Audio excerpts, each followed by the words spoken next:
So this is the start of chapter 8. I might have written on my thing that the other one included chapter 8. I will edit the title. I'll actually see if I can do it right now over my phone, because yeah, this is this is chapter 8. Also, this is not the photo. I think I'm just gonna be changing the photo every time for sorry, I was burping. For the videos, just to try and distinguish them a little bit better. So I did 5 to 7. Okay, so chapter 8. I don't know if you've ever been in line at the drugstore or somewhere, and the person behind you is chewing gum directly in your ear, and it's so repulsive that you suspect they're doing it on purpose, and you're a complete pushover for standing there and taking it. There was something about Evan and Charlotte that made me feel exactly like that. Something so deeply and personally offensive about the two of them all over each other that I just couldn't handle it, even though the initial shock of it had originally fooled me into believing that I didn't care. So I might as well admit that, deep down, I know what I was doing when I decided to eat lunch with Toby instead of sitting with my old crew. Over the course of the week, I went out of my way to avoid my old friends, as I'd done all summer. I couldn't figure out why they even cared. They couldn't really have thought I'd turn up for that game of paintball, or that last-minute rafting trip, or any of those ridiculous things they texted me about. I mean, not one of them had even bothered to visit me in the hospital. Anyway, Evan and Charlotte were together now, had been together for what seemed suspiciously like a few months at least, and I had been playing what that meant. In the grand scheme of seniors worth gawking at, they should have what? They should have topped the list, but they didn't. I was the recipient of far too much attention for my liking, and when everyone wasn't whispering or staring at me, they were whispering or staring at Cassidy. Stories that the debate team had only hinted at spilled into the school-wide rumor mill that Cassidy had turned up at the debate tournament dressed as a boy, complete with an enormous fake mustache, and still won. That Cassidy had organized a flash mob where more than 100 strangers showed up at a graveyard in San Francisco dressed as zombies and had an enormous pillow fight. That you could purchase a t-shirt with pop art print of Cassidy's face on them from a Spanish fast fashion retailer. That she spent the summer modeling for teen book covers. In our tiny, nothing ever happens town, Cassidy was an oddity. And even though the stories might not have been true, they were more likely to have happened to her than to anyone else. She had never let on that she knew about the rumors, though. And for all I knew, she didn't. Our lunch group had plenty to talk about without resorting to petty gossip, and I was grateful to sit with them, though I could have lived without the unobstructed view of Charlotte and Evan's lunchtime foreplay dates. On Thursday night, I had a meeting with Mrs. Welch, my advisor, one of those mandatory things for seniors. Of course I was late, since I'd left my math book in the waiting room at my physical therapist and didn't realize until I was halfway to campus. Mrs. Welch was nice enough, even about my being late. And so I settled into the world's hardest chair in her office and smiled attentively and listened to her as she lectured me on the importance of maintaining one's extracurriculars during senior year and reaching out to teachers well in advance for college recommendations. I didn't have the heart to tell her that maintaining my extracurriculars was literally physically impossible, or that I suspected Mrs. Martin might decorate my recommendation letters with grape-scented Fiesta Snoopy stamps. By the time I finally made my escape after promising to check out some close-to-home colleges, I wasn't particularly interested in attending. I was feeling pretty exhausted by the idea of college applications in general. I'd never really thought I'd have to deal with them. It was a given that I'd be recruited to play somewhere, possibly one of the nearby state colleges. My father used to tell me stories about his college fraternity, and how future employers would be impressed if I became president of my frat house. I pictured it easily back then. My whole life planned out. College athlete, fraternity president, getting some suit and tie job after school, and cruising up to Big Bear or Tahoe on the weekends with my friends. Tahoe? There was more, but you get the idea. The perfectly generic life for the perfectly generic golden boy. Ezra? Someone called, derailing my train of thought. It was Cassidy, coming down from the stairwell from the 400 building in that blue sundress that perfectly matched her eyes. Oh, hey, I said, attempting to smile. College advisor meeting? Unfortunately, Mr. Choi doesn't seem to have a sense of humor. I heard he enjoys jokes where the punchlines are mathematical equations, I offered. Yeah, he seems like the sort of guy who would get off on a tangent. I snorted. That's terrible. Cassidy shrugged as we fell into step towards the parking lot. It was getting late. The whole world had darkened while I was at Mrs. Welsh's office. The stadium lights were on, bathing the campus in an orange glow and casting the hills into shadow. Tomorrow's Friday, Cassidy said, as though I needed reminding. Wonder what all the cool kids are doing this weekend? Jimmy's having a party tomorrow night. I'd give it 2 hours before someone gets drunk enough to toss a keg into the pool. Oh wow, that sounds super fun. Cassidy rolled her eyes. Well, what did you do on Friday nights before you moved here? She shook her head and launched hesitantly into a rambling story about her secret parties in the science lab of her boarding school. We'd all have to sneak in and out of dorms through the old steam tunnels. It was like this mark of prestige if you got burned on one of the old pipes. I think one of my brother's friends started it back in the day. I don't know. It sounds dumb talking about it. No, it doesn't sound dumb. Jimmy's back-to-school backyard kegs sounded dumb, only I didn't say anything. The campus was peaceful at night, surrounded by the gentle slopes of the hills, with just 2 narrow lanes leading back into town.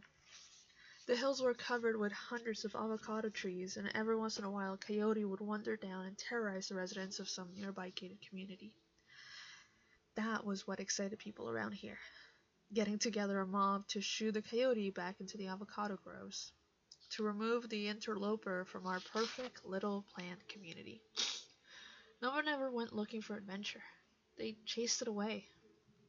When we reached the student lot, there was only my Volvo, Justin's long, souped-up Honda, and a truck with a surfboard strapped on the top.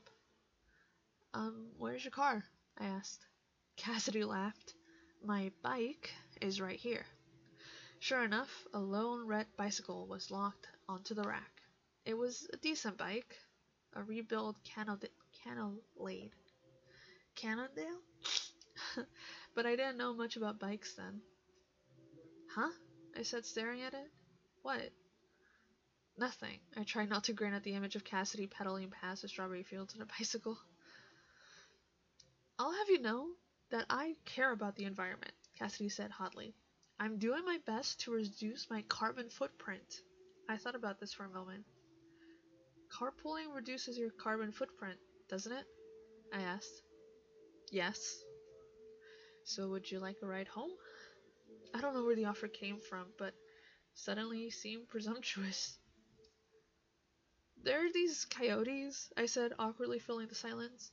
They come down the hill sometimes at night, and I don't want you to get attacked. Coyotes? Cassidy frowned. Aren't those like wolves? Nocturnal wolves, I clarified. You sure you don't mind? I offered, didn't I? All right, Cassidy relented. I had an unfortunate fit of chivalry and told Cassidy to get into the car while I dealt with her bike. It damn near killed me too, getting that thing into the trunk. Thank you, she said, when I climbed into the driver's seat. No problem. I reached for my seatbelt. So, where do you live? Terrace Bluffs? That's no trouble. I live in Rosewood. I'm right next door, or right next to you on the loop. She buckled her seatbelt and I threw the car into reverse, realizing how intimate it was with just the two of us and the empty rows of parking spaces. Rosewood's the section across the park, isn't it? She asked. Yeah, my bedroom looks out over it. So does mine, Cassidy grinned. Maybe we can see into each other's bedroom. I'll remember to close the blinds next week when I commit a double homicide, I promised, flashing my brights onto the curb out on the foothills. I'm also hearing my parents starting to say goodnight. And I can't pause this. Unless you start streaming, stop recording, start virtual camera, studio settings, blah blah blah blah blah. Yeah, I don't see a pause. This is great.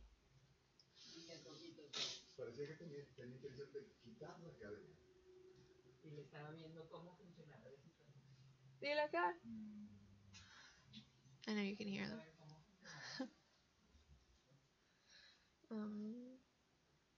So where was I? Oh, I like you like this, Cassidy said. Like what? I asked as I merged into Eastwood Boulevard. Talking? You hold back if there's too many people around. I put on my turn signal in case a coyote was curious which way I wanted to turn at the desert intersection, and thought about this. The way I figured, keeping quiet was safe. Words could betray you if you choose the wrong ones, or mean less if you choose too many. Jokes could be grandly miscalculated, or stories deemed boring. And I learned early on that my sense of humor and ideas about what sort of things were fascinating didn't exactly overlap with my friends. I don't hold back, I protested. I just don't have anything interesting to say. Cassidy looked skeptical. Yeah, sorry, not buying it. You have this maddling little smile sometimes, like when you just thought of something incredibly witty but you're afraid to say it in case no one gets the joke. I shrugged and turned left onto Crescent Vista, catching the traffic light that made 2 minutes last longer than they did in Coach Anthony's class. Actually, I don't know which is worse, Cassidy mused. When people laugh at things that aren't funny or when they don't laugh at things that are. The first one, I said darkly. Just ask Toby. What, you mean the severed head thing? She said it exactly like that, as though we might have been talking about irregular verbs or the Pledge of Allegiance. He told you? Last year at some debate tournament. We were sitting out in the balcony under a tent and we'd made with bed sheets, and I mentioned how I'd never been to Disneyland. I think it's hilarious. I called him the catcher on the ride for ages. I shook my head over a terrible pun and turned on the radio, trying not to think about Cassidy and Toby keeping each other's company late at night in hotel rooms, probably in their pajamas. I'll pause while they keep on talking. I really like this photo of us. It's one of my favorite photos. Anyways, where was I? The shins drifted through the speakers, and I waited for Cassidy to say something as we sat at the endless lights. But she didn't. Instead, she picked up a straw wrapper I'd stuffed into a cup holder and began to fold it into a little origami star. Make a wish, she said, cupping the little star in the palm of her hand. The glow of the streetlight washed over her, and it struck me, almost as an afterthought, that she was beautiful. I don't know how I missed it on those first few days, but I knew it then. Her hair was thrown back into a ponytail with those copper-colored pieces framing her face. Her eyes shone with amusement, and her sweater slipped off one of her shoulders, revealing a purple bra strap. She was achingly effortless, and she would never, in a million years, choose me. But for the next few minutes, I contented myself with the magnificent possibility that she might. The gate guard outside Cassidy's subdivision gave me the 3rd degree, which incidentally is some sort of burn that can kill. When he was finally satisfied that we weren't about to wreak havoc on the unsuspecting suburban streets, he opened the gate, and I drove through into Terrace Bluffs. It wasn't that different from my subdivision. The houses were all set back from the streets, with a circular driveway and balconies that weren't really supposed to be used.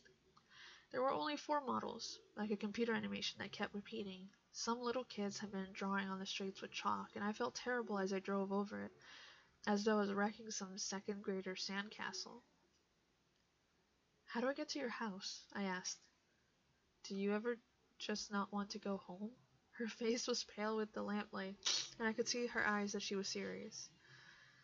Yeah, absolutely, I admitted, even though it was pretty personal. I thought about my mom sitting in the family room, watching the news and worrying over everything. About my father in his home office, a mug of tea going cold at his elbow as he typed out another brief. About my bedroom, which felt as though it wasn't mine anymore after I'd spent 3 months sleeping in the downstairs guest room. I have an idea, Cassidy said. How about we go somewhere? Right now. It's Eastwood, I said. There's nowhere to go. Let's go to the park, Cassidy pleaded. You can point out your bedroom window and I can point out mine. All right, I said, reversing over the chalk drawings. The gated guard gave me a dirty look when I pulled through, and Cassidy laughed, and I flipped him the bird when we were too far away for him to see. I freaking hate that guy, she said. Do you read Foucault? What am I talking about? Of course you don't read Foucault. Mostly I just don't read, I deadpanned, making Cassidy laugh. Well, Mr. Illiterate Jock, let me enlighten you. There was this philosopher/historian called Foucault, who wrote about how society is like this legendary prison called the Panopticon. Oh, I see that you texted in Discord. Oh, you said I'd love to. I don't remember to what? Oh, a video. Oh yeah, but the mug food. Hehehe. I will reply so I don't leave you on red.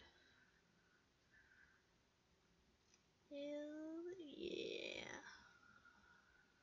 Okay. So wrote about how society is like this legendary prison called the Panopticon. In the Panopticon, you might be under constant observation, except you can never be sure whether someone is watching you or not, so you wind up following the rules anyway. But how do you know who's a watcher and who's a prisoner? I asked, pulling the empty parking lot. That's the point. Even the watchers are prisoners. Come on, let's go to the swings. She was already out the car before I could even put on the brakes. Wait, I called. Cassidy turned around, her dress ripping in the warm Santa and the winds. Oh, rippling, not ripping. I locked the car and stood there, awash in embarrassment. I don't think I can go on the swings, I admitted. Then you can push me.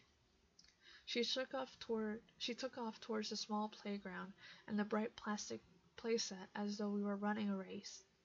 I stepped cautiously into the sandbox, feeling my cane sink into the sand like a beach umbrella. Cassidy kicked off her sandals and tied her sweater around her waist, sitting there on the swing set, in her bare feet in a blue dress, her hair slipping out of the ponytail. She was so gorgeous, it hurt. Go on, she said, twisting on the swings so that the chains made an X. Push! I laid my palms against her back, touching her bare skin. I gulped and gave her a push, nearly losing my balance before I figured out how to manage it. Keep going, she called. I kept going. She rose higher and higher on the swing, and to be honest, I was rising a bit myself.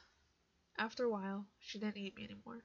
She was just up there, impossibly high, chains slapping against the top bar. She tilted her head back, grinning at me. We'll escape this panopticon together, she promised, and then she jumped. The swing buckled as she flew forward, laughing and shouting. She landed unsteadily on her feet at the edge of the sandbox. Did we escape? I called. Not even close. I sat down in the swing, hoping that it would disguise my problem. Cassidy took the other swing, making a complicated design in the sand with her toes. Do you see that house over there on the right of the tallest tree? I asked, breaking the silence. With the 2 chimneys? Yeah. My bedroom's the one with the fake balcony. It's right above our pool with the fake waterfall, I added, earning one of Cassidy's rare smiles. I'll send you secret messages, she promised, in Morse code with my Hello Kitty flashlight. You better. Suddenly Cassidy's phone buzzed. She slipped it out of her pocket and glimpsed at a list of missed calls. I should get back, she said, standing up. Pop your trunk so I can get my bike? I don't mind driving you. Cassidy shook her head. I'd rather bike. It's like my mom's already pissed. I'm not used to living at home, and I forgot to check in. Well, if you're sure. I'll see you at school, she said, and then grinned evilly. Unless I'm attacked by nocturnal wolves, in which case you'll have to live with the guilt. She scooped up her shoes, and I watched her silhouette as she ran across the grass, and I thought about how it unusually wasn't like this when it came to me and girls. Chapter 9. I suppose I better explain about Charlotte Hyde and how we'd started dating. I asked her to be my girlfriend in October on our junior year, during a torture of a weekend when we'd all driven out to Laguna Beach for the day. It was the usual crew piled into usual cars, about 15 of us. Jimmy had packed a cooler of beers, bought with his older brother's ID. In typical Jimmy fashion, he forgot to bring anything that might disguise the open containers, so the guys kept sneaking them into the public toilets. The cops parked out on the beach boulevards must have thought that we all had the shits. Oh, that they all had the shits. The girls wanted to sunbathe, as usual. They rarely did anything besides recline in the beach chairs and flick through magazines, and it baffled me how anyone could go to the beach to willingly engage in the same pastime activities that passengers suffer through on airplanes. The seniors in our crowd put Evan and me to work, grilling hot dogs on a public barbecue near the lifeguard stand. Evan complained about being a grunt, but I honestly didn't mind. It was peaceful standing there, the heat from the coals drying my bathing suit, the sun slanting off the water. It was the beginning of my junior year, and we had everything to look forward to. After we ate the hot dogs on hamburger buns, no one fucking told me what kind of buns, Evan had protested, and the girls pretending to be upset over it. Brett Masters, the captain of the water polo team, challenged the tennis guys to 5-on-5 volleyball. They destroyed us because, unlike tennis, water polo plays all on the same court and knows how to pass the damn ball. I'd managed a pretty spectacular spike out of sheer luck, but Jimmy and Evan were drunk enough that it was actually entertaining to watch them fumble and curse at their own ineptitude. The sun had begun to set during the game, the ocean breeze turning cold. The girls put back on their sundresses. Charlotte unhooked her bathing suit top and removed it from beneath her dress as if by magic. She caught me looking and grinned, sensing that I was under her spell. Ezra, come over here, she demanded, pouting cutely. Dutifully, I went. Jill and I found this quiz in Pop Teens magazine about how to tell if a guy likes you, she said, and before I knew it, the girls had trapped me on their matching hot pink towels and were making me take the quiz from the magazine. The questions were ridiculous, and we finally reached the last one. Charlotte insisted on looking up my horoscope.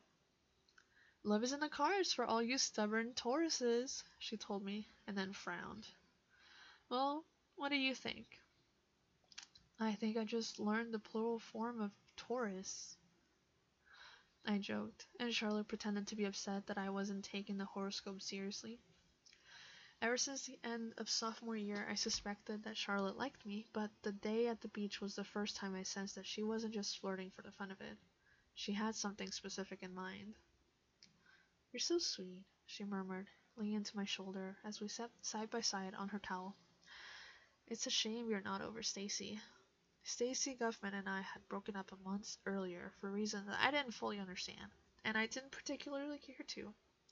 She traumatized me with Sex and the City DVD marathon when I thought I was going over to her house for something more orgasmic than shoots.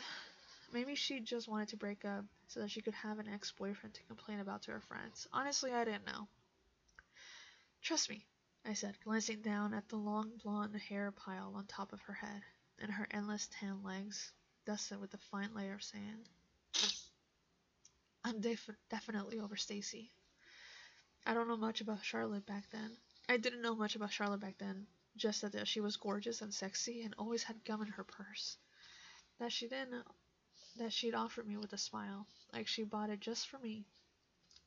I didn't know that she listened to her iPod in the kitchen while she made elaborate cookies and cupcakes from gourmet baking blogs, or that she thought it was bad luck to eat the batter. I didn't know that she danced like she was 3, and that she did yoga with her mom before school, or that she collected everything to do with ladybugs. I didn't know that we'd be together for more than 8 months, the longest relationship I'd have in high school. We wound up taking a walk to the other end of the beach, where the rocks jutted into the surf, forming little tide pools.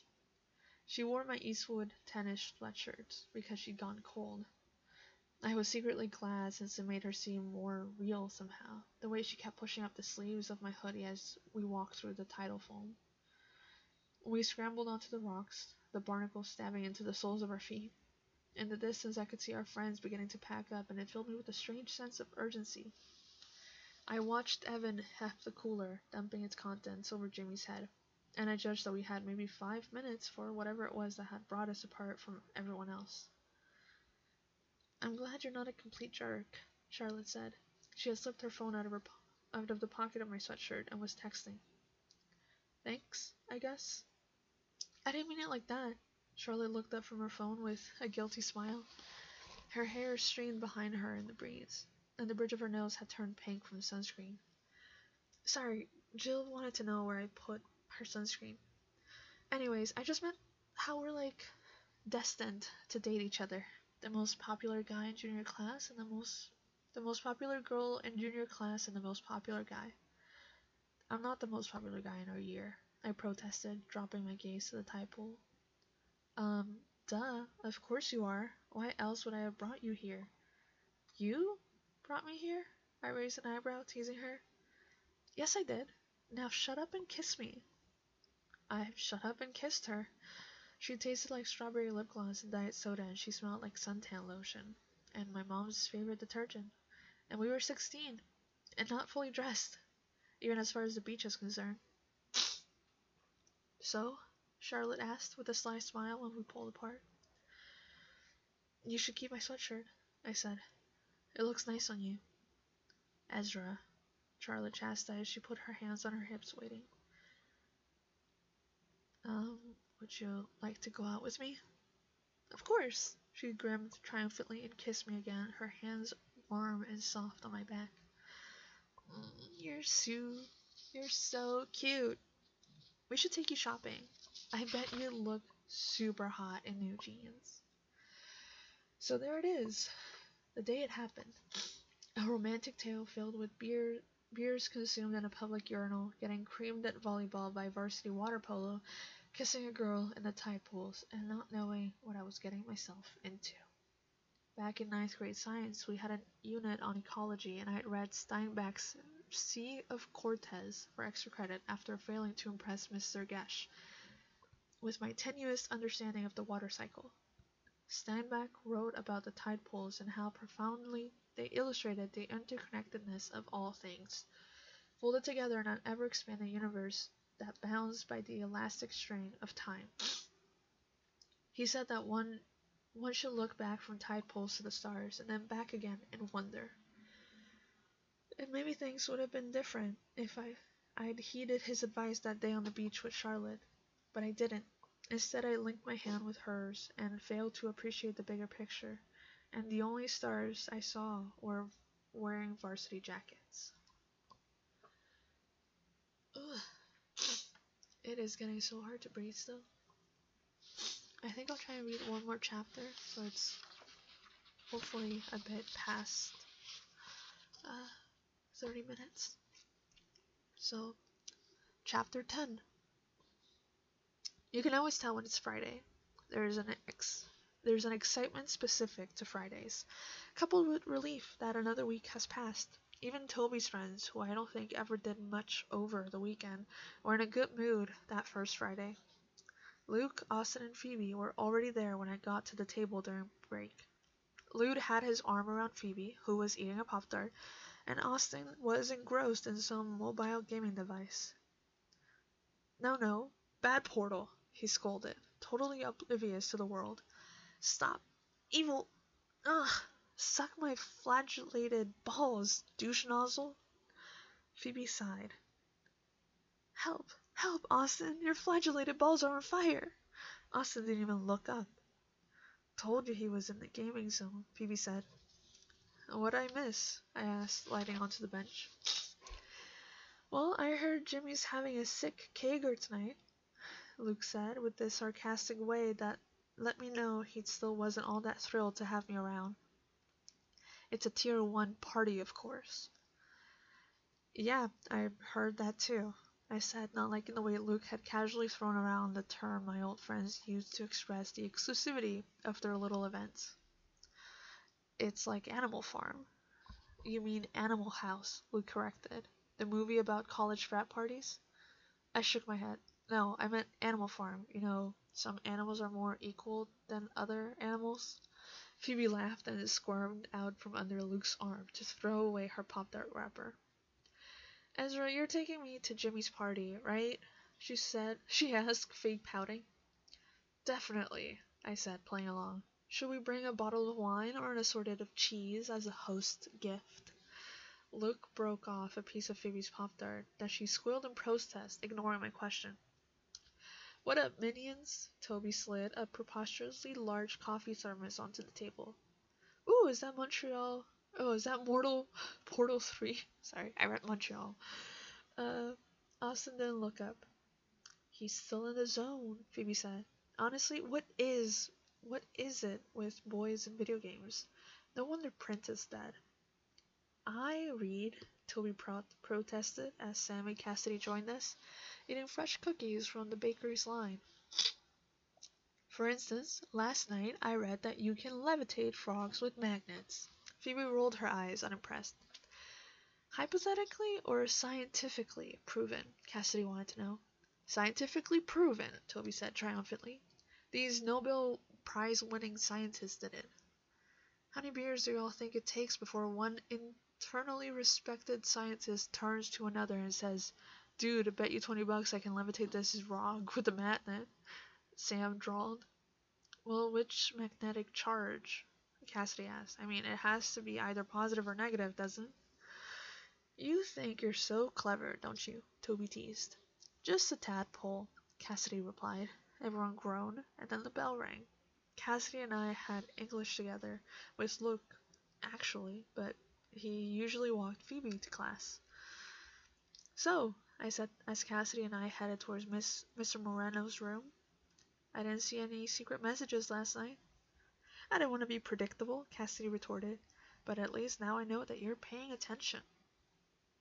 Good old Moreno and his pop quizzes, I'd nearly forgotten about those. He slammed a tough one on us. Themes and metaphors from the first 100 pages of Gatsby. I was slogging my way through the questions on the smartphone when it hit me how the billboard that Winston thought was watching him, the one with the eyes of Dr. T.J. Eckleberg, wasn't so different from the idea behind the panopticon. I scribbled my revelation down as my final long answer question and finished just before Moreno's call time. He made us trade papers with the person sitting behind us, which, lucky me, was Luke. Luke grinned as I tore my page out of my notebook and handed it over. Hope you studied, Faulkner, he said, uncapping his pen. I got Amanika Patel's paper. At the top of it, she had written her name, the date, our teacher's name, our class period, and Gatsby's quiz #1 in the neatest handwriting I'd ever seen. Mr. Moreno went over the short answer questions and the true or false, and Anamika missed one of the true-false. Alright, hand them back and pass them forward. I'll grade the long answer questions myself. Mr. Moreno said. I passed Anamika's... Oh man, this name is hard. I passed Anamika's quiz forward and she scolded at me. As though it was my fault she hadn't gotten a perfect score as her handwriting. Hey, Luke, can I have my quiz back? Nice essay, Faulkner, he said, leaning back in his chair, still holding my paper. Which versions of Cliff Notes did you use? I didn't know there were different versions, I said. Which one do you recommend? Luke muttered something under his breath and passed by my quiz. There was a piece of computer paper beneath it, folded in thirds. I was about to mention it, but Luke shook his head slightly as a warning, so I slipped the piece of paper onto my bag and passed the quiz to the front. Mrs. Wang wants to see the both of you, said Toby, when Cassidy and I arrived at the lunch table with our mini pizzas. By the way, that means now. I crammed a slice of mini pizza into my mouth and indicated that I was good to go. Great. Now when he does eat, it's disgusting, Phoebe noted. Cassidy sighed and sat down. I'm going to pretend I didn't get that message until the very end of lunch. How about you, Ezra? I swallowed thickly. What message? Good boy. Cassidy put on her sunglasses and nibbled her way through half of her pizza before getting up. Are you seriously not finishing that? I asked. Why? Cassidy grinned, dangling the pizza half over a trash can. Do you want it? I want it, Austin said, finally glancing up from his game console. I'm broke. I spent all my money on an MP3. I knew that's what you were playing, Toby said. Dude, what level are you? Is it true the eyes regenerate twice as fast if you infinity drop them? Let's go, Cassidy said with a sigh, and I followed her to Mrs. Wang's classroom. Mrs. Wang was eating last night's leftover spaghetti out of a plastic container at her desk and reading a celebrities gossip magazine. I'm not going to lie, it was pretty sad. You wanted to see us? I asked. She startled and guiltily slid an attendance folder over the magazine. I pretended not to notice. Yes, our 2 new recruits. I'm so happy to have both of you on the team. Suddenly, I remembered that sign-up sheet from the first day of class and how I put Cassidy's name down. I was screwed. I glanced at Cassidy and her expression was a mixture of shock and horror. About that, I don't think Mrs. Wang wasn't listening. She rambled on about how wonderful it was to have a seasoned pro like Cassidy and how she was sure Cassidy or Toby could answer any questions I might have about competing. Cassidy's face had gone gray. Mrs. Wang, she finally said, I think there's a mistake. I didn't sign up. Oh, I've already registered both of you for the San Francisco Open tournament in 2 weeks, Mrs. Wang said, misunderstanding. And I've reserved the school van to drive everyone down for the weekend, unless either of you have any special needs you'd like to discuss privately. Nope. I sat through clenched teeth. No special needs. I made the phrase sound dirty, and Cassidy shot me a look of empathy. I'm so glad, Mrs. Wang said, handing us each a thick packet. Now you'll need to have these permission forms signed by a parent or guardian. My parents are out of town, Cassidy said. Yeah, they're in Switzerland at this medical symposium for the rest of the month. I'm pretty sure Cassidy's parents were at no such thing, but Mrs. Wang just smiled and assured Cassidy that her old coach could fax over last year's form for the time being. There was such a finality to her tone that we didn't dare to question it. Cassidy and I had slunk from Mrs. Wang's room in defeat. The moment the door closed, Cassidy turned towards me, eyes blazing. What the hell? She demanded. She cornered us back there, and I never signed up to compete. It's like she was planning this all along. I knew there was a reason I got up in debate class. I got put in debate class. Oh, there aren't any other team electives open, my advisor said. It's this or phys ed. Yeah, freaking right. I'm not some champion pony that can be paraded around whenever they feel like it. I don't compete anymore. And they have no right to force me into it like this. I said. And you didn't sign up for it either, Cassidy jabbed up my finger. You should have seen your face when Mrs. Wang asked if you had special needs. I wish you'd punched her. Yeah, that would have been productive. Cassidy sighed. God, Ezra, you really just don't get it. Our names are already entered. We compete or forfeit on the tournament's listing. Crap, I wasn't familiar with the rules of debate competitions, and I hadn't realized that the only way out was to forfeit publicly. Cassidy? I had to tell her. Remember that day in class with the sign-up sheet and how you were laughing at me? Yeah.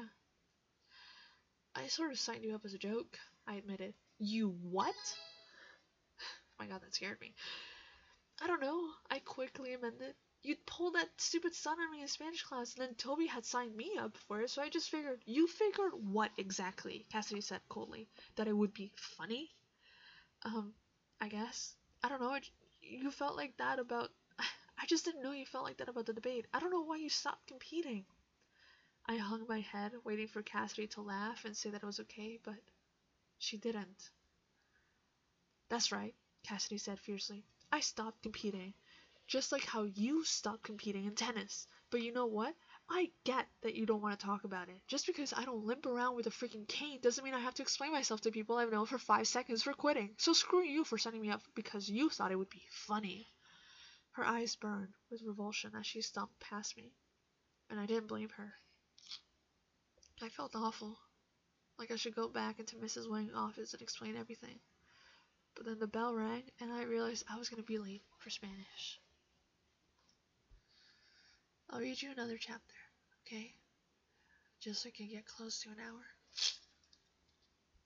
Chapter 11. By that evening, my weekend was shaping up to be pretty lousy.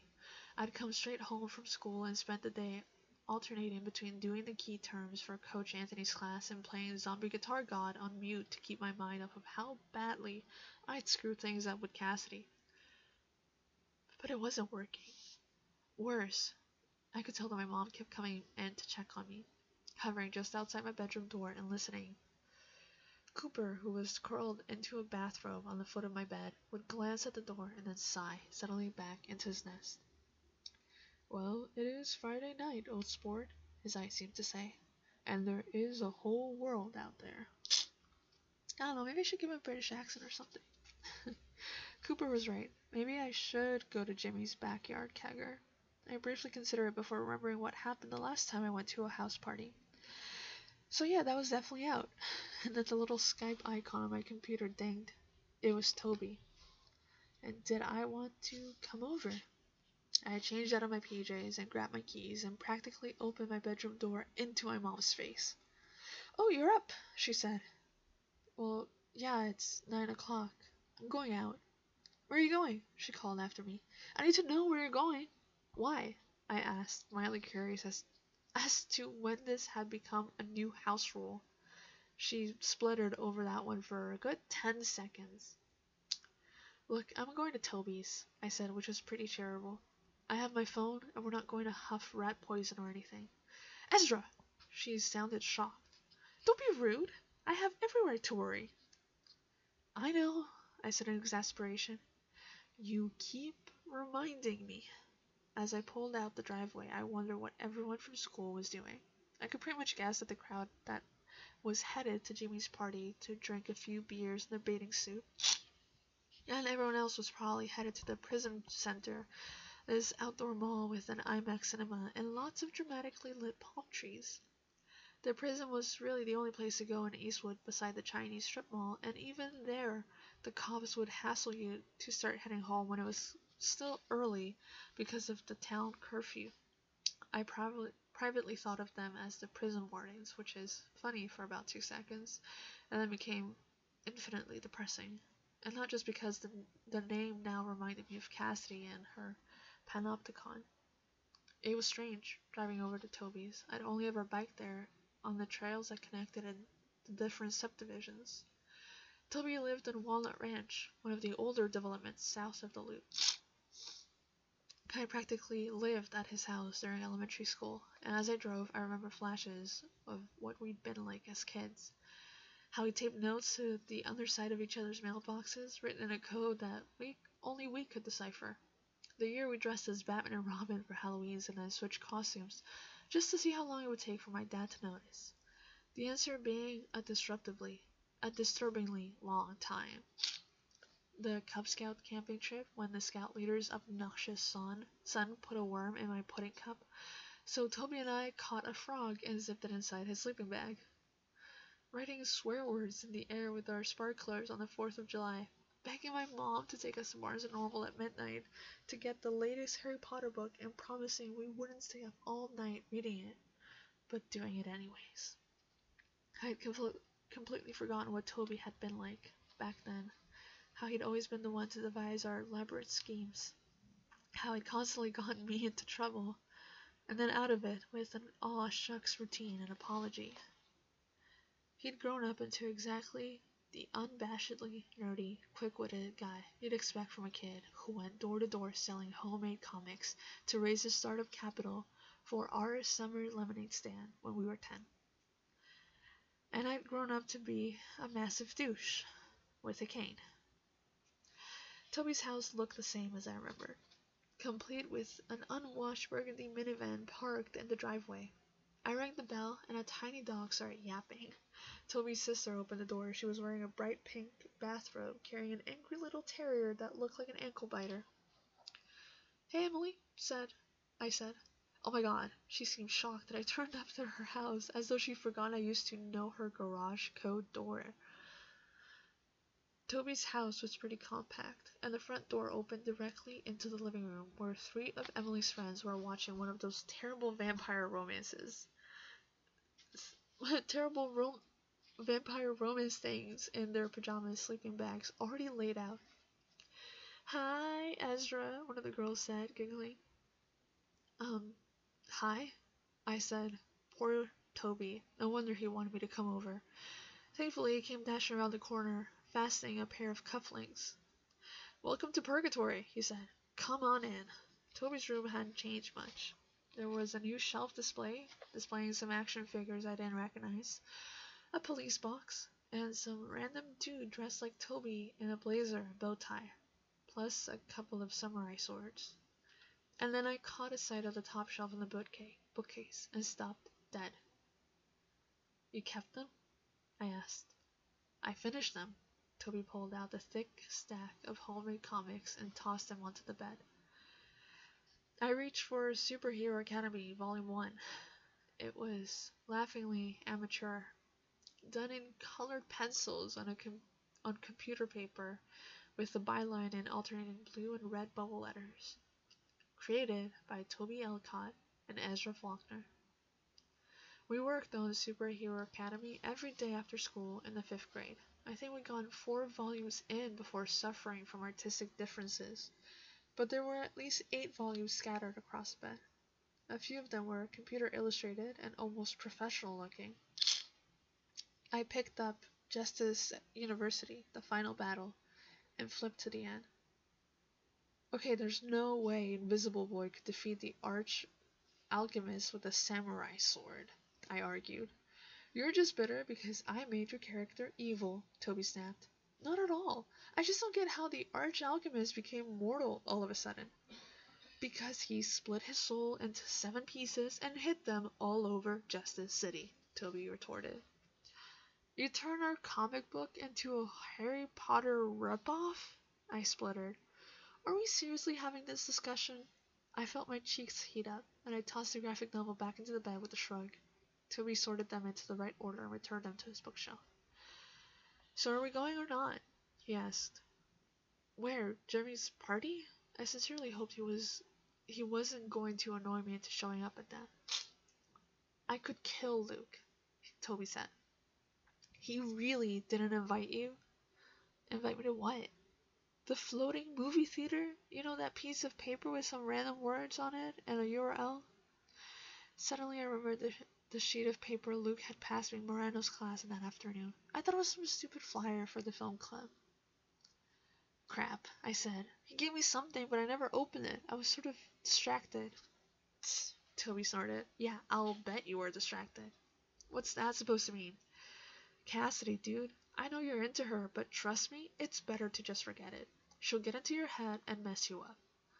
"Believe me," I said with a sigh. "Staying away from Cassidy won't be a problem." And I explained how I accidentally forced her into joining the debate team. "You are so dead," Toby said. "I didn't realize it was such a big deal," I admitted. "You put my name down." "And I figured you'd cross it off," Toby shrugged. "But Cassidy's different. A forfeit next to her name on the tournament's list would cause gossip. She's the defending champion, you know?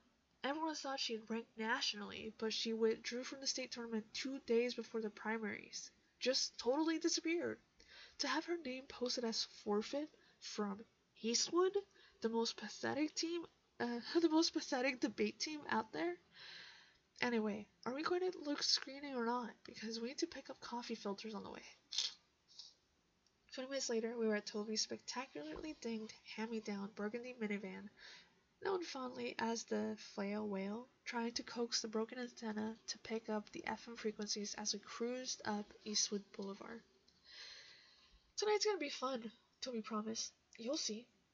And I guess it might have been, if I wasn't still lunging around the memory of my earlier douchebaggage, because the more I thought about Cassidy on the swing set in her bare feet, smiling at me as she promised that we'd escape the Panopticon together, the more I wished I hadn't wrecked everything.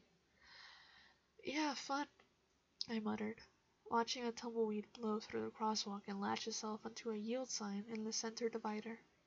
According to Toby, the floating movie theater was something of a closely guarded legend in nerd circles, and my being invited was a pretty big deal.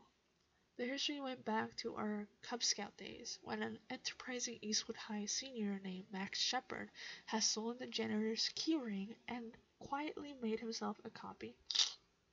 He used the keys to play a series of nasty pranks on administration, successfully evading capture. On his 16th birthday, Luke Shepard inherited the keys to the kingdom from his older brother, but chose to use them for good. And so began the Floating Movie Theater, a series of secret film screenings never held in the same place twice. Oh, you're texting me. I need to text back. Oh, you said, gosh, I miss you. How you been tonight? Been good. Very stuffy nose. Recording some more for you. At the 51-minute mark.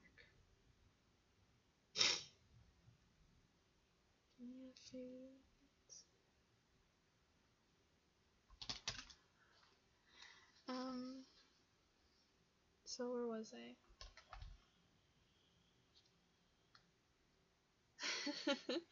You said, "Oh, that's good." Besides the stuffy nose. "Oh, hello, future me. I'll get back to you on that. Nothing is sending." The campus was pretty deserted, and Toby's double-parked his van straddling the principal's and vice principal's spots. "Grab the filters," he told me. "Remind me why I just spent $5 on a coffee filter? Because you have $5 and I don't?" Toby grinned. Nah, it's just part of what we do. I mean, we don't want to be caught, we just want to be noticed. So we watched that Poet Society in Mr. Moreno's room and left behind a ton of whiteboard markers. We watched The Princess Bride in the library and donated a box of books. And tonight, we're screening Rushmore on the teacher's lounge, hence the coffee filters. Funnily enough, I haven't seen this. I haven't seen Rushmore. I saw the other two. Loved the other two. Toby stopped walking, waiting for the sheer awesomeness of the floating movie theater to wash over me. Instead, this is what I said. "We're breaking into the teacher's lounge?" "More like letting ourselves in," Toby assured me. "Come on." I planted my feet firmly at the edge of the parking lot. "You better be damn sure we don't get caught," I warned, "because I can't exactly run if the cops show up." Toby started laughing. "Funny story," he said. "Mark Shepard? Why, just the other week he let me off on a warning for my busted taillight. Now let's go." The movie had just started. Toby and I grabbed seats on the side, and I tried to follow along, but mostly what I wound up following was Cassidy's expression. I suppose she didn't think anyone was looking and had let her guard down. The way you do in an empty room. The way I did when I closed the blinds and stared up at the ceiling above my bed, equally fascinated and horrified by the thoughts racing through my brain. She seemed so sad, even though the movie was a comedy and everyone else was laughing, as though she wasn't paying attention to the film at all, but was haunted by images of something else. I'd never seen her like that, and it made me wonder about what Toby had said, and how she disappeared without a warning, and how no one had known what to make of it. A couple of people stood up when the movie ended, but Luke insisted that we had to watch the credits. Surprisingly, they sat back down, looking thoroughly chastised.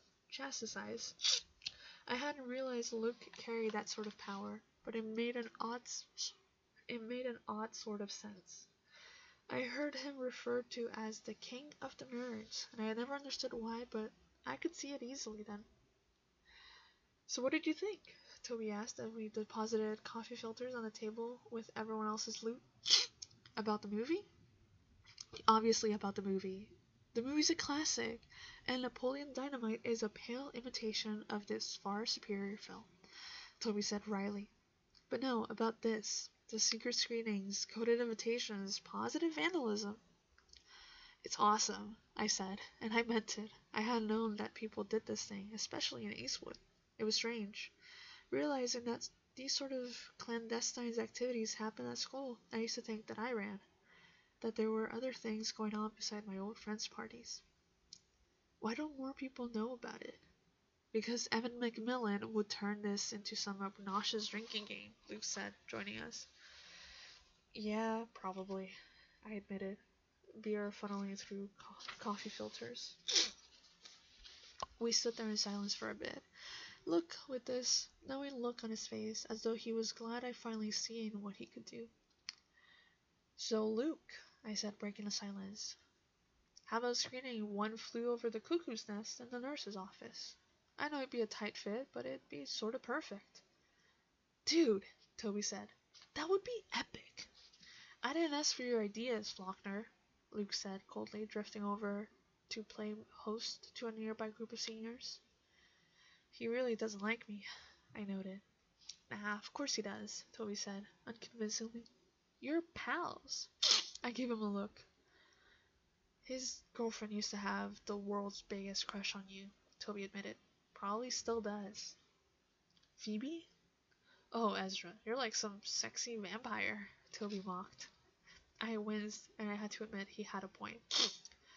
Hey there, sexy vampire, someone said, tapping me on the shoulder. Cassidy tucked her hair behind her ears and smiled, as though that afternoon and the past few hours had never happened. Hi, I said cautiously. How much do you love Bill Murray? She asked, rambling about the movie we just sat through. I adore him. If he popped the question, I'd Bill Murray him. I'll Bill Murray him in a second. That's crazy. I said, confused. Had I missed something? Last time I checked, Cassidy hated my guts, and I got the impression that we weren't speaking to each other any time in the foreseeable future. Listen, Cassidy said. I could use a protege. So, Tag, you're it. I'm going to teach you everything I know about the bait, and you're going to win first place at the San Diego tournament. I am? Yes, and the heavenly cherubs will play tiny ukuleles of joy, and you will lay incense and coniferous fruits at my altar. Sounds like a plan, I said dryly. Coniferous fruits and goddess worship. Check. That's more like it. Cassidy grinned. Oh, look over there. Toby deadpan, shooting me a sly glance. It's someone I suddenly feel the need to go bother. I thought you were mad, I said after Toby left. Like Hamlet, my madness is fleeting, Cassidy informed. No, I thought you were mad at me, I clarified. Ezra, you're being ridiculous. I'm over it. That's what girls do. They get angry and then they get over it. Haven't you ever been friends with a girl before? Of course I hadn't. I dated my fair share of them, but I had never wanted to be friends with any of the girls in my old crowd. What would have been the point? Maybe Cassidy was right. Maybe it was only girlfriends who stayed mad at you. Still, there was something in her smile that I didn't quite believe, but I accepted my good fortune, knowing better than to question it. Well, that's pretty much the 1 hour and just a minute. So I'm stopping here at 100 pages on chapter 12. I'm really liking the story so far. I think it's nice. I can see why you quite like this book. I like it. I hope there isn't that much more tragedy involved. I like the characters, and I really like Cassidy and Ezra. Reminds me of us in some way. I don't know. All I know is that I love you. I miss you a lot. kind of just being away from you reminds me of what a big crush I have on you. It's a little silly, but it's true. Anyways, I hope you enjoyed my reading and my talking and my sniffling. And I hope that you get some good rest, because you deserve it. I love you, my darling. I hope you have a good night. Have fun and listen to more audios. Bye!